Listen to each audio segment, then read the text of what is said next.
Joining me right now, the former White House physician for Presidents George W. Bush, Barack Obama, and Donald Trump, and now Texas Congressman Ronny Jackson. Jackson is also the author of the book, Holding the Line, A Lifetime of Defending Democracy and American Values. Congressman, it's good to have you this morning. Thanks so much for being here. Thank you, Maria.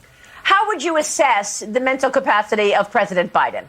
Well, Maria, it's not gotten any better. You know, it's continued to get worse since he was candidate Joe Biden. When I first started talking about this, the American people have continued to have questions about a lot of bizarre behaviors. This holding hands thing is one of them. The way he makes up stories and he just repeatedly tells these stories that everyone has documented are not true. That happens pretty frequently. He has these emotional outbursts.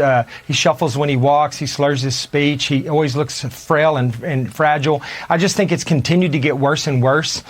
And I think that now the Democrats and the mainstream media now are starting to say we can't ignore this a lot longer. At some point or another, we're going to have to address this. We're going to have to explain to the American people what's going on. You know, I've asked multiple times to see his complete medical record for the American people to see it, for him to do a cognitive test like President Trump had done to reassure the American people that he can do this, because we're headed down a bad path. Something bad's going to happen domestically here in this country with the potential terrorists crossing our border, or something bad's going to happen overseas from a national security standpoint. We're going to get lots of Americans killed, and then that's when people will really want to dig in and see what's going on. It'll be too late then. We need to make sure he can do his job, and I honestly don't think that he can. Yeah, well, that's why you sent a letter to the White House in July, and you called for the president to take that cognitive test. Have you heard back from the White House real quick? I have not. I have not heard a single word from the White House, and I don't expect to, and it's the third letter I've sent.